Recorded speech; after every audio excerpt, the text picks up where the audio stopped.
Hello there, it's Dave here, the ghost of Christmas present, speaking to you in the year 2023, which is, of course, the present. I would like to introduce you to the ghosts of Christmas Past, Dave and Cathy of December 22nd, 2018. A very innocent time it was in which they watched the Muppet Christmas Carol one year and spoke about it at length. So please do enjoy this retro cinemile classic, and I will now pass you over to myself. Ho, ho, ho, hello. It's Dave here, and I'm with my wife, Cathy, and I wish you could see the look that she's giving me right now. Hello, Dave. Hi. Merry Christmas. Merry Christmas to you too, Thank you. Cathy. So this is the podcast where we walk home from the movies, but tonight, instead of walking home from the movies, we're sitting on our sofa to watch a Muppet Christmas Carol, and we're walking as far as the kitchen for a mince pie, drink a bit of wine, that sort of thing. Yeah. It's our annual Christmas episode. So we are going to watch a Muppet Christmas Carol, which are The Muppet Christmas Carol, not Muppet. It's the definitive one. The Muppet Christmas Carol, as voted for by our lovely listeners through a Twitter poll we ran. So thank you. At the Cinemile. And neither of us have seen this movie in at least a decade, so we're quite intrigued. Used to watch it a lot as a kid. Never owned the VHS, did you? No, this wasn't in my repertoire as a kid at all. The VHS is what gets on Rota a lot usually as a kid. Yeah. We didn't even have a taped off the telly version of this. Yeah, just, I didn't have it at all. It was on. But I like this movie, but I haven't seen it in a long time, and I, truth be told, didn't want it to win the poll. I wanted the Santa Claus to win because I'm really interested in rewatching that and seeing if it holds up at all. I voted for Die Hard. Yeah, wouldn't have minded Die Hard either. But so really, we're doing a real service to you Yeah. people. We're not watching either of the movies we want to watch. But we're giving it what the people want. want. We're doing this for you. Yeah. The 30% of you. So I'm excited. I mean, I love this. Would be our first festive movie of the season, so I'm really excited to sit down and watch it and just have a nice evening. Go on. Let's crack in. Okay. Bye. Bye. Humbug. He was the greediest man alive. It's Ebenezer Scrooge. Until the night he met someone extraordinary. Hello. The Muppet Christmas Carol. I'll drink to Mr. Scrooge, even though he is odious, stingy, and badly dressed. Humbug. Oh, there goes Mr. Humbug. There goes Mr. Grim. Do you think it's safe for us to be up here? If they gave a prize for being mean, the winner would be him. Yes, Mr. Cratchit. If you please, Mr. Scrooge, the bookkeeping staff would like to have an extra shovel full of coal for the fire. Our assets are frozen. How would the bookkeepers like to be suddenly Unemployed! Heat wave. Oi! This is my island in the sun. Oi, oi. It's Charles Dickens' classic tale. As only the Muppets can tell it. It's good to be heckling again. It's good to be doing anything again. Filled with holiday warmth. Hey, like the lamp, not the rat, like the lamp, not the rat. And Christmas spirit. Jacob Marley?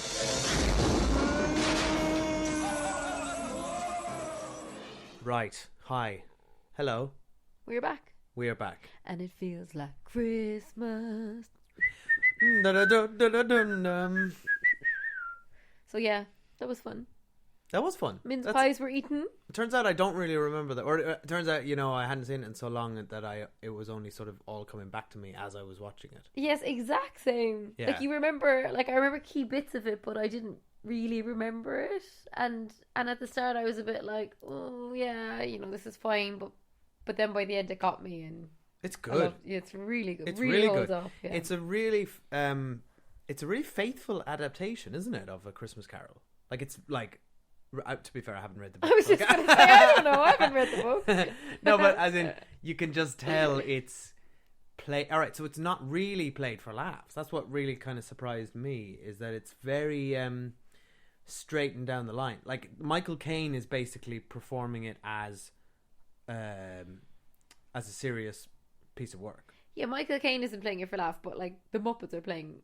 Yeah, but that actually was a really good Muppets. Decision, actually, because it's they're telling this story, and it feels relatively faithful. The fact that they included Charles Dickens as a character who's telling the story, and certainly a lot of the dialogue has got to be straight out of the books. Oh yeah, and I think like I was watching it thinking I would love to have seen the original pitch for this. Like, right, we're going to do the Christmas Carol, but with Muppets and with Michael Caine, and it's just that shouldn't work for me really when I think about it. And then I watch a movie like this and it completely works.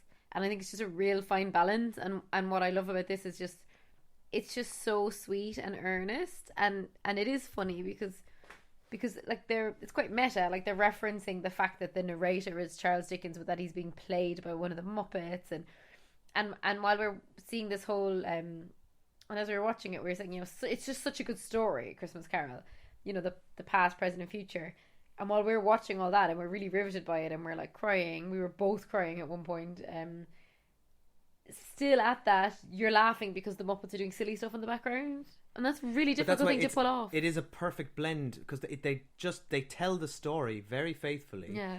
And then you kind of really the comedy comes from, well, largely from Rizzo the Rat, as part of the sort of meta narration duo of him and Gonzo, and then you get occasional glimpses, like Miss Piggy is obviously hilarious. I mean, Miss Piggy always is the best. She's hilarious. But like even at the start when the credits roll up and it's like Bob Cratchit is played by Kermit the Frog, as if Kermit the Frog's a real person. Like, that's so clever. Like just those little touches. But it's funny. But it's also clever. I mean, Gonzo says the word omniscient, like he's an omniscient narrator, which like I never understood as a child. But like looking back, like that's quite a very interesting and relevant word to use. It is, and it's such a lovely movie to show a kid because, you know, it's funny and silly and there's a lovely message to it, and there are like, you know, greater literary themes going on, and it's like one of the most famous books of all time, so it's an incredible movie. Great story. And at the end they say go and read the book if you like the movie, which is so nice. It's just a lovely message. But yeah, into specifics, all right, so full spoilers here for A Muppet Christmas Carol. Full spoilers. If you don't know the story of A Muppet Christmas Carol, you may know the story of Christmas Carol. Yeah, I'm sure you've heard this one. But you know, spoilers. So I love the whole setup from the start, and I always remember the Marley and Marley song. That's the only one I could recall off the top of my head until they but then as soon as they come on all the songs I was like, oh, I do know Christmas. This, but I would not have been able to tell it from the off. But then the second the Marley Brothers shut up, you and me just both turned to it and went, I'm Marley, Marley. Ooh, yeah, it's really good. I enjoyed all that. But in retrospect, it's one of the weakest songs. It's really weak. They just they go Marley and Marley, and then woo! They can't think of anything else to do. So why is that the one stuck in our head? But the setup is so sweet, you know, in the office of like Kermit's kind of the gang leader because he's always like the one, you know, he's like the one who'd be standing up for workers' rights, and he's saying we need to get Christmas Day off, and like we need more coal, we're so cold, and Scrooge is awful, and he won't donate money to charity, and he's awful to everyone. And Michael Caine's just perfection in this role. Like he's just so curmudgeon-y and like brilliant. He's good. Yeah. Like this is a really, really good performance. Like Michael Caine is we all know he's a great actor. We don't need to talk about that, but he's like giving it his all. I actually found, while I was doing my Wikipedia research, I found a great quote from him, which goes like this. Is it properly credited, or is it a fake Wikipedia I checked. quote? It's from, come on, this day and age we can trust Wikipedia. It's very well monitored. This is from it was an interview by him at the time during production. He said, I'm going to play this movie like I'm working with the Royal Shakespeare Company. I will never wink. I will never do anything Muppety. I am going to play Scrooge as if it is an utterly dramatic role and there are no puppets around me. Well, that's why it works. Because if he was winking in Muppety, it wouldn't work. But also exactly the fact that Kermit's largely a straight man anyway, but he brings a complete sincereness and sweetness that Bob Cratchit needs to sell that. And then, of course, Tiny Tim is just devastating. Dave, you digress. The moment we need to go to the Ghost of Christmas. We'll do this chronologically. From the Ghost of Christmas Past, who's played by a terrifying girl from a horror movie. Oh my god, she is the stuff of night. She's a nightmare show. That. We need to put a picture. Oh no, of her I do. I remember. We need to put a picture of her up on our social feeds, because I think most people mightn't. I certainly didn't, and I basically screamed when she came on stage. No, I realised. On screen. As soon as she showed up, all the memories came flooded back to me, as if I'd sort of regressed them, or buried them deep down within me, because I'd been so horrified as a child by this floating like nightmare doll child. It's like a Chucky doll or something. It's absolutely terrifying, and they've done something to her face where it kind of looks like they might have transplanted a child's face onto it, like a moving child's face. Because obviously the CG is not the best, given it's 1992. But her voice and everything, it's absolutely terrifying. Why wasn't Scrooge terrified of her instead of the ghost of yet to come, who's not that scary really? It was just a big old I guess pile of sheets. From Scrooge's point of view, he couldn't see how badly CG'd she was because he wasn't acting to anything. Well, he literally wasn't noticing the puppets around him. he wasn't looking at anything. But yeah, I mean the stuff. This is pretty standard stuff. The Ghost of Christmas Past. I mean, it's kind of funny to picture that a young Scrooge spent every Christmas in the classroom working. It's like surely. Like, for no other reason than, like, schools probably closed on Christmas Day and he probably couldn't have been there, so it didn't quite make sense. But I like they just showed that from a really young age he was basically just weirdly overly industrious and curmudgeon-y. But what they don't explore, and again, this is a kid's movie and I haven't read the book, so what they don't explore in this movie is, but what made him like that? Like, it's pretty strange that a 5-year-old boy would be like that. And I guess I would have liked to see more depth to his past. Maybe we'd seen his family situation or his parents or something instead of just, oh yeah, he's always been like this. And that's the story. It's very light on detail, this movie, to be fair. It feels like... But again, it's a kid's short, movie. Yeah. And it kind of skirts. I mean, they're not going to go into, like, maybe, potential, like, deprivation or abuse Scrooge suffered as a child, I guess. Though actually that might have been an interesting way to inform the character. Again, I don't know if it's in the book or not. But I guess the bit that touched me most out of the Ghost of Christmas Past, because it was like pretty light, is the bit where he's actually engaged and I didn't remember this at all, and she's saying, but when are we going to get married? And he says, oh, we need another year because finances aren't where I want them to be. And she's like, but you said that last year. And he says, well, I love you. And she's like, I don't think so, I think you loved me. And she just walks off, and you see Michael Caine, like, heart breaking as he watches this exchange. And that's really sad. Yeah, he sold that. But that moment didn't really land for me, I'll be honest, because they don't spend any time establishing that relationship. Oh, no, it's all about him. Like, we only met her, like, 30 seconds before at Fozzie Bear's party. Well, it's that exact thing where a woman is only used to tell a man's story, and that's exactly what this is. Yeah, whereas you compare this to, and I'm going to compare this to Scrooged, which is my personal favourite telling of A Christmas Carol. And that relationship with Bill Murray and I forget the actress's name, who from Raiders of the Lost Ark, who is like integral to the whole thing, and they built the movie off the back of that. That's the spine of the whole thing. The spine of this movie is Tiny Tim. Yeah, to be fair, but no, you're right. She was just servicing his plot, but at the same time, that of all the past stuff, that was the only really meaningful one. The rest is just, oh, it's a Christmas party where he's complaining about the cost of Christmas. Oh, it's a school day and he's like, he's going to school when he should be. It's all very surface level, really surface level stuff. And then when we get to the so that was when we were in the Christmas Past stuff was when I was going, oh, I wish we weren't watching. Like, I wasn't saying I wish we weren't watching this, but I was like, I kind of wish we were doing a different movie. Can I very quickly before we move on? Yeah. There's a brilliant Sam the Eagle playing his headmaster though is superb. He's one of the best Muppets. You know the Muppets better than I do. Like, I'm surprised you know all their names because I don't. Well, I grew up with them. I watched the reruns of the show. Yeah, I never did. He's telling him about being that he's going to be going into business and he's got an apprenticeship and he says, it's a great living, it's good to be industrious. It is the American way. Oh, that's brilliant. And then you get that moment of, like, it's so kind of cheesy, but Gonzo comes up behind him and kind of whispers it. It's like, it is the British way. That was really funny, though. That made us laugh out loud. And then we get to Ghost of Christmas Present. I have to say, this is technically the Ghost of Christmas Future, because it's 1 a.m. in Scrooge's bedchambers, and yet they're looking at least 8, 9 a.m. So it's the ghost of imminent. It's a ghost of a few hours from now. The ghost of Christmas tomorrow. So no, but it's not tomorrow. If it's 1 a.m., then it's today. Fine. So he is the ghost of Christmas today. And if he's the ghost of Christmas today, Then that's the present. No, because he's the ghost of Christmas right now. He even says to him, I can only live in the moment. So I call absolute bullshit on that Yeah, one. but Charles it'd be Dickens. pretty boring if he was like taking visits of people's homes at 1 a.m. and they're all asleep. He could have looked into, like, you know, people's bedroom windows. Nothing creepy about that. So he's basically the ghost of Christmas voyeurism. And he's like, literally they go out in the street and everyone's singing It Feels Like Christmas. That's the best song. And then he goes, isn't it? Great. And suddenly Scrooge is a convert to Christmas. Oh, I wanted to talk about this as well. So Scrooge is like, as if he's never seen people singing Christmas carols before. But like, yeah, this ghost didn't show him anything. It's too much of a 180 for the character, and he just starts suddenly halfway through. He sees some mice and he's suddenly smiling. Yeah, it's too soon. And then he starts doing this amazing dad dancing. He wasn't dancing at the stage. Oh yeah, all right. I'm good.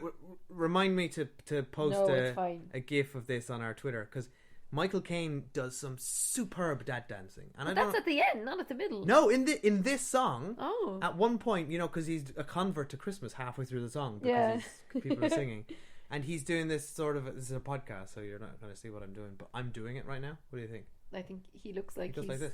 Flying. Right. Anyway, so then he goes into his nephew's house. The nephew's being pretty mean about him, which I thought was surprising because the nephew is the one who invited him to come over Christmas Day. The nephew in Scrooged is nicer than the nephew in Muppet's Christmas Carol. Well, it's weird because he's so nice at the beginning when we meet him. Yeah, it just seemed a bit odd. But then he's he is talking about him him behind his back. Yeah, he's it's slagging him off in a game of charades, so that's a really mean thing to do. And then we get to Kermit and Piggy's, and this is just the best. Like, as soon as Piggy shows up, like, she's just the standout always. And we were just saying how sweet it is that whenever Kermit and Piggy have kids, the girls are always Piggy, the boys are always Kermit. Yeah. It's so simplistic. They're just like so sweet, and like Piggy and the two girls are just so funny. And even Piggy, like, I just love that. Like, if she was an actress, Miss Piggy, I love that she has refused to actually look poor for this scene. Like, she's like full makeup, hair done, which is exactly Miss Piggy would never go for that. There are some moments in this that, like, one we laughed out loud at. There's some, like, this is quite a funny movie. Yeah, really good. I think. And then Tiny Tim, as soon as you see him, and then you even think, oh, Tiny Tim has become like Tiny Tim has become a bit of a, you know. Oh yeah, Tiny Tim is a bit of a cliche, and then the scene when it's total saccharine, it's emotionally so manipulative, but it's so just manipulative. Like the bit where Scrooge is watching them, and they all start singing "Bless Us All." So I've got a sore throat, but they all start singing "Bless Us All," and then at the end, you know, Scrooge starts going, "But what's to become of Tiny Tim? What's to become of Tiny Tim?" And he keeps his eye on Tiny Tim for the longest, and like obviously foreshadowing to us that something's going to happen to Tiny Tim. But I felt really anxious in that scene. Like I just really felt that scene, and I mean the family are ridiculous because they're all literally sitting around singing "Bless Us All," and the narration says like they're having the best day of the year. And I'm like, very quickly they went from, you know, they're supposedly a really poor family, and like very quickly they went from eating the goose or whatever to like just all singing. Like, you're not going to eat your meal. What are you talking about? It's a musical. No, I know, but like they just suddenly. Sorry, you wanted a 20-minute dinner scene before the musical, I just thought it was where a bit they're abrupt. like, "Oh, pass the salt, please." But it's a funny one, and I meant to say this actually earlier. Mental head. It's a musical, but it's not an outright musical because there's not a lot of music in it. What is there, like 3 numbers? 4? When you compare it to, look, just off the top of my head, like what a movie I saw this year, like Mamma Mia, you know, where there's just consistent songs. This has like quite long periods without music for a 90-minute musical. Yeah. And some of the songs are a bit weak. Like I think this "Blessed All" song was weak, and like we said, we couldn't remember the music. It's sweet though. But it's not like we couldn't remember the music. No. Like I already have just watched it. I can barely remember it. And the music I looked up was the songs were written by Paul Williams, is the guy named, who did a lot of the Muppet songs, and he's done a lot of work with pop artists. But he wrote Rainbow Connection from the Muppet movie, which is the best Muppet song of all time. Rainbow Connection is lovely. And it's just a lovely song. I love that song. But anyway, on to the Ghost of Christmas Yet to Come. Did not know that was the ghost's name. Thought it was Ghost of Christmas Future. Yeah, I think we all did. Yeah. And it's not really the Ghost of Christmas Yet to Come. It's a Dementor from Harry Potter. Yeah. It's literally what it is. And it's really funny because it's at that Harry point... Potter, though, so are you calling out Rowling for for some old-fashioned plagiarism. No, because I mean it's a pretty like generic image of like death or foreboding. Cut to J.K. Rowling, 1992, front row, Muppet's Christmas Carol premiere. Yeah. With a notepad. Why is she at the premiere? She's just written down. She's just underlined "Ghost of Christmas Yet to Come." But I love the way Gonzo and Rizzo, our narrators, go, "Oh, we're leaving. We don't want to sit through this," which I thought was like quite good because like it's going to be really sad. And Plus, then, I love the running gag of them by looking in at windows, and then somebody opens the window and they get flung away. And then they like go through like what could only be described as some sort of vortex or portal, much darker than the other ones. You gotta have a vortex. Yeah, and then straight into it, Scrooge hears, all the villagers, I guess, rejoicing in his death, and then he overhears the dark side of it when people have like taken the bed sheets off his bed to sell and they're still warm.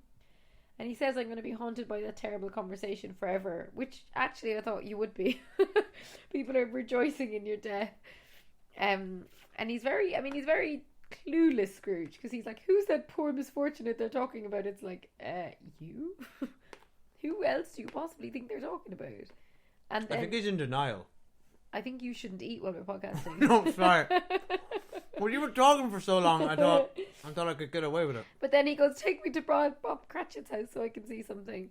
And this is like, I mean, honestly, this is when I realised I was just bawling, crying, and I looked over and Dave's bawling, crying too. And we're both like, "But we know Tiny Tim lives. Why are we crying so much?" Because Kermit's describing where he's buried Tiny Tim and how he's like so overlooking he has a view the of ducks. the ducks. Oh, because he always loved the ducks. I mean, for fuck's God. sake. But you know what, as well, it's very cleverly done because it perfectly mirrors what we saw of in the Ghost of Christmas Present and their Christmas Day, in that the same events happen just through a darker lens. Yeah. So it's Bob Cratchit coming home from work, and they say he's been walking a little slower. Oh the God, past yeah, days. that got me. There's so many great lines in Yeah. it. And the girls still yell "Daddy" and run over to him, but that's a bit more muted. Like it's really beautifully done. And then that final shot on the hat and the crutches. Oh, why would they keep the hat and the crutches? Well, I guess for fuck's sake. Yeah, but Dave, it's implied that Tiny Tim died a few days ago. They're not going to throw all his stuff away. Yes, but like, what do you think they do? Just start a bonfire with his things? I mean, come on. Yeah, but come on. He hasn't even been buried yet. Yeah, but like he's picking out the tombstone as we speak. But they've got it front and center by the fire. You would. That's a completely normal thing that they would have done. All right. I mean, obviously, also the filmmaker wanted to manipulate us, but I didn't cry at that. But I was just crying at the ducks bit. And then, like, obviously, like, Scrooge is in complete distress. But again, I don't quite know why he's in so much distress, because at the start of the movie, he's so horrible. And again, has he never seen an ill child before? Like, what about this child? All right, I will. In one scene has made Scrooge's entire personality. All right, change. I completely agree with you. I mean, the movie doesn't have a lot of time to establish this complete turnaround for this character, so you do just kind of have to take a leap of faith on it. But to be fair, looking at your own past in the flesh would butter basically melt you, like, and it would make you very regretful and nostalgic. So already, I would say he as a character is primed. He's vulnerable to be and vulnerable to be. He's also tired. It's 1 a.m. Exactly. He's knackered. So I think when he sees the heartwarming scene, it makes him realize what he's missing and what he doesn't have. And then that endears him to Tiny Tim, and then seeing Tiny Tim, and it's great because the Ghost of Christmas Present echoes his own words back to him from the beginning, which is just one less mouth to feed or something like that. It was like, it's just great. I mean, he's confronted with how horrible he is. Yeah, so I kind of believe it. It's a little bit quick, but you know what? Michael Caine sells it. Anytime he's outside, like, all Michael Caine is doing is he's outside a window or he's standing in their living room and they can't see him, and he's looking at Tiny Tim, and they're not even in the same shot, but we're just getting Michael Caine's face, and there's almost always like a tear on the corner of his eye. Yeah. And it's just beautifully done. I don't think enough people credit Michael Caine's performance in this movie. It's certainly not it's not what you call to mind when people talk about great Michael Caine performances, is it? Well, honestly, as an actor, Michael Caine this is one of the movies I would very firstly think of him in. That's a great way to put it. Yeah, I don't know. Firstly think of that him. doesn't make any sense. This would spring to mind actually for me as a Michael Caine movie, probably before anything else. Really? Yeah. This? Yeah, I don't think it's not an the actor. Italian Job or Get Carter. Or... His movies, I haven't really seen very many of them. I really haven't. I'd say there's a whole audience who know him from this movie, who don't know him from anything else, and I include myself in that. But you don't know him from anything else? I mean, I know who Michael Caine is, obviously, aside from these movies, but nothing really springs to mind, really. I'm struggling to think of any movies. And I know he's in, like, Alfie and stuff, but I haven't... Alfie and Alfred. But I can't think of those movies. Whereas this movie, it's just like a very synonymous performance with him. Dirty Rotten Scoundrels? Come on. There's so many you'd pick before Muppet's Christmas Carol. No, you can't tell me what I would pick. I've just told you I would pick. You told me what you would very firstly... I told you what I would pick. Go off and you tell me what you can pick. Alright, I'll go off and do that. Then it's hilarious because then we get to the Ghost of Christmas... No, we get back to Christmas Day, aka the Ghost of Tomorrow, and he wakes up and immediately there's joyous music, right? So he's happy to be alive. And then every shop is open.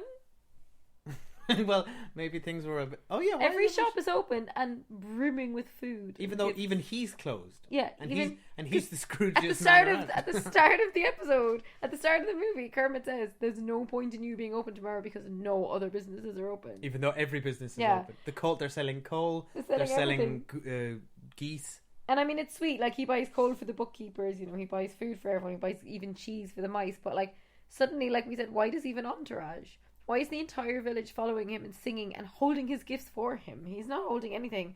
All he does is at the last minute pluck a gift from one of his minions to give to whoever. Because they've basically been infected with the joy of Christmas. They should be in their own homes, like. And he's just singing, "I hold you close with a thankful heart." Also, he shows up... Okay, it's a total dick move what Scrooge does here.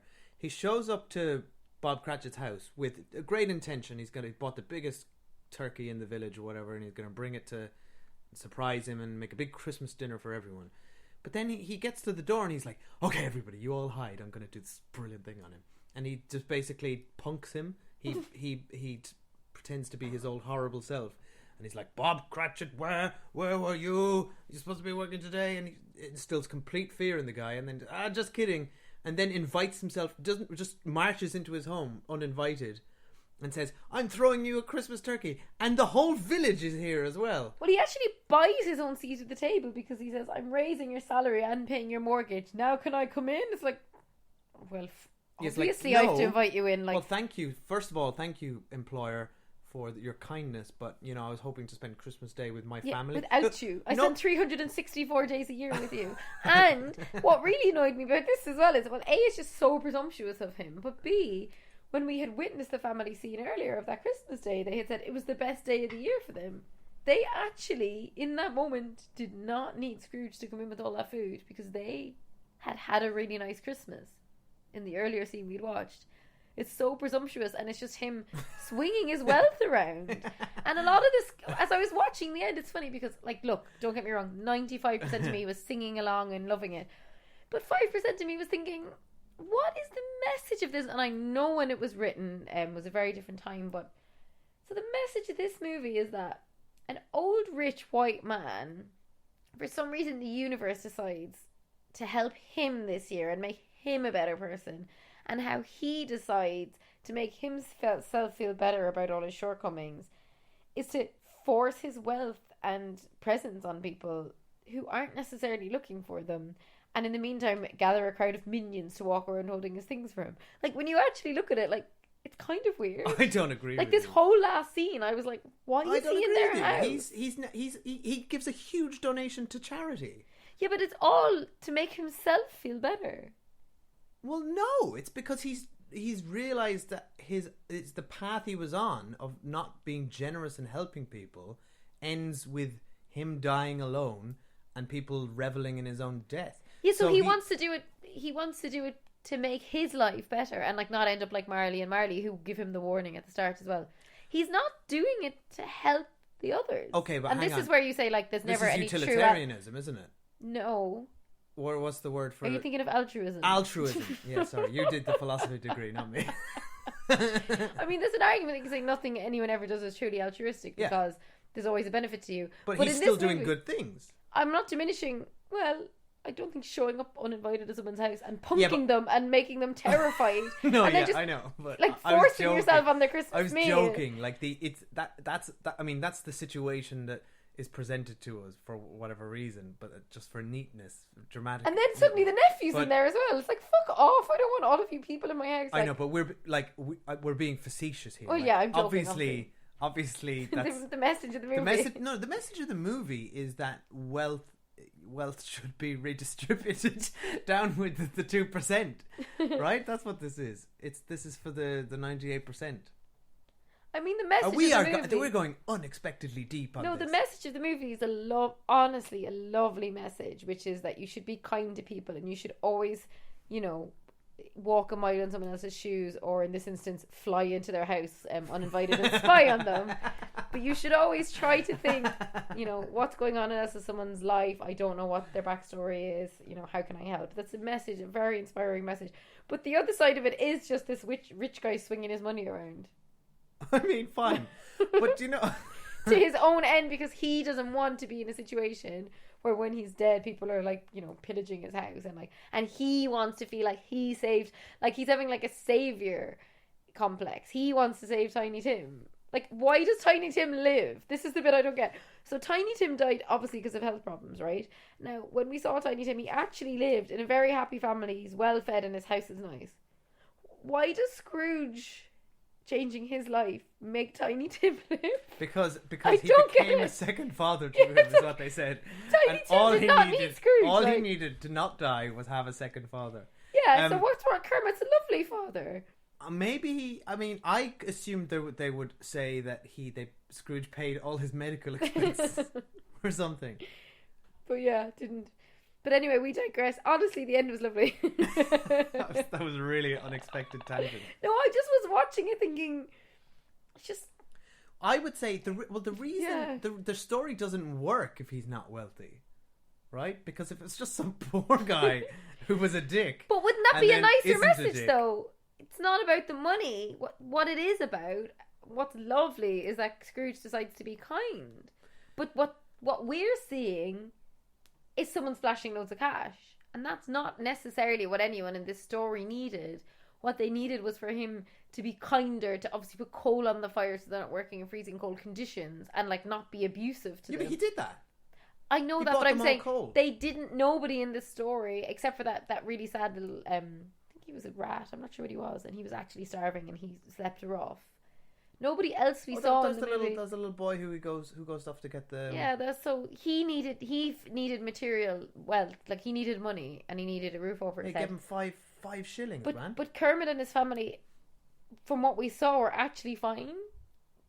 What they didn't need Scrooge to come into their house and throw this outlandish feast. Yeah, but they were fine. But obviously he could do with a pay bump. Let Pop Cratchit have his fucking salary increase. You're the real Scrooge of this story. Increase and he can have look, I'll take my mortgage paid off by someone. Jesus, I'd hate to work for you. I would love someone. Basically, you're fine. You're doing fine. I'd love my boss to walk in tomorrow and pay off my mortgage and double my salary. But I don't think that. Would you then be like, no, we're fine, actually? No, I'd say, we're doing just thank fine. you, but don't feel that just because you paid me off that you can come and spend Christmas with me and my family. You know what I mean? Kermit had no say in I'll this. let your boss in and she can come and have Christmas with us if she's going to I'm pay our a very mortgage. nice boss, so it's different, but still, no. Anyway, we totally digress. I have to say, we need to rank our 3 Christmas podcasts now. What? So we've seen, on the Christmas podcast, we've seen Bad Mom's Christmas. It's a Wonderful Life. Okay, you've always seen So what do you want me to rank? You want me to rank It's a Wonderful Life or the Muppets, and Muppets A Christmas Carol? Well, I'm ranking Bad Mom's Christmas that's the first. Stupidest comparison. How am I supposed to compare those two? Bad Mom's Christmas comes in third place for me. Why does everything have to be ranked? Second place. Dave, excuse me, I'm ranking here. And... Dave, I'm ranking mine. Yeah, and I'm telling you why it shouldn't rank. Third place is Bad Mom's Christmas, because it was one of the worst movies I'd ever seen. Oh, what a surprise. Albeit it was a very fun episode, because I went to the cinema with the Scummy Mummies, who I'm a big fan of, and we had lots of fun. Second place is A Muppet Christmas Carol. I'm sorry, Dave, as much as I've enjoyed eating mince pies and watching a movie with you at home, It's a Wonderful Life is my favourite Christmas episode because we'd never seen it before and we went to the cinema and it was just like, it felt like a really special day. Yeah.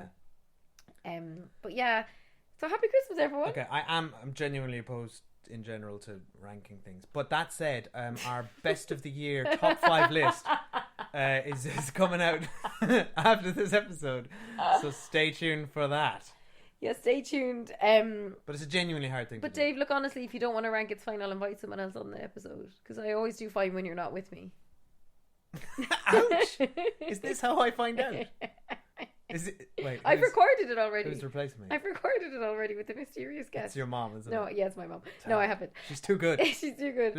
Linda's my number one competition. She is. But right, thank you everyone for listening. I hope you do get to watch the movie before Christmas because it is really enjoyable and it's a solid Christmas movie. Yeah, it's a solid Christmas movie, and we did really enjoy that. The first song, Feels Like Christmas. We'll play that at the end. And if you are feeling in a generous mood this Christmas and have enjoyed listening to the podcast, we don't ask for money. We don't ask you to pay off our mortgage. All we ask for is that you please go on iTunes. If somebody wants to pay our mortgage off, you're more than welcome to. Email us to cinemile@gmail.com. Write in the subject, Ari, your mortgage. And then just, we'll take it from there. Whatever you can contribute. How do we say that? We say you don't have to pay off our whole mortgage. What I'm saying is you don't have to pay off our whole mortgage. All you have to do is go on Apple Podcasts and leave us a review. I'm not asking for money. That's not going to put food on our table. All I would ask for is that please go onto Apple Podcasts or iTunes or wherever you listen to us, or the Acast app, and if you're an Apple Podcast, please leave us a review. All we ask is that you leave us 5 stars. All I want for Christmas. And leave us a note if you can. And then, in the spirit of Christmas, the food banks in England, we do have to say, are really struggling this year because there's obviously huge economic issues in this country, and with the universal credit rollout, there's lots of people who are without money this Christmas. So really handily, what we do when we're donating is actually we go to Tesco's, because in Tesco's they have like an area where you can leave food. It doesn't even have to be food We're you not bought in sponsored by Tesco. Tesco. We're not sponsored by anything. Tesco. But if you actually, often I buy the food in Aldi and then drop it to the Tesco one because Aldi's much cheaper. They have a huge food bin near the front door. Yeah. In most supermarkets should have this. Yeah. Well, Tesco's ask, definitely do. I don't know about other supermarkets. If they do. Yeah. And they will tell you, always ask what they're looking for, or it will say it on the yeah, sometimes it's things you wouldn't expect. Like recently, because they often end up with loads of the same thing, and then it's not helpful. But yeah, you don't even have to buy the food in Tesco. You can buy it anywhere and just bring it in. And then Tesco do something where they actually match it to a certain point, which is quite cool. But anyway, I think we're not Scrooge here. We don't go around forcing food on people. But it's a very nice thing to just, if you can do that this Christmas. Okay, firstly, go to the food bank. Secondly, leave us a review on iTunes. And lastly, your last option, if you don't want to pay off our mortgage or do any of those things, simply open your window, ask a stranger what day it is, and give them what's the equivalent of 5 shillings? Give them £5. Give them £5, and say, go out and buy the biggest turkey you can find, and go to Dave and Cathy's house, and let's all have Christmas dinner together. Except we're vegetarian. How does that sound? We are vegetarian. Damn it. All right. Get us the biggest nut roast you can find. All right, come on. This is getting silly. Okay. Merry Christmas. Right. Thanks for listening. Merry Christmas, everyone. Bye. And to you, a happy new year. I was talking to you, Cathy, not the people. Oh, thanks, Dave. It's mid-December. God bless us. Everyone. It's in the singing of a street corner choir. It's going home and getting warm by the fire. It's true wherever you find love. It feels like Christmas. A cup of kindness that we share with another. A sweet reunion with a friend or a brother. In all the places you find love, it feels like Christmas. It is the season of the heart, a special time of caring. The ways of love made clear.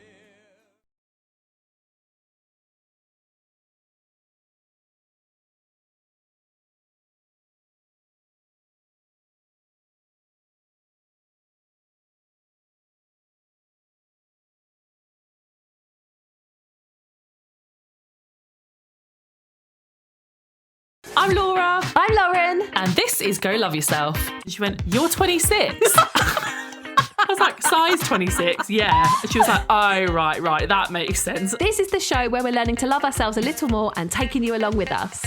I grew up never seeing anybody that looked like me, and that made me feel like not part of society, like almost like not a woman, because I just never felt like I fit in. If you've got a relative that is mean about your body, Laura, what do we say to them?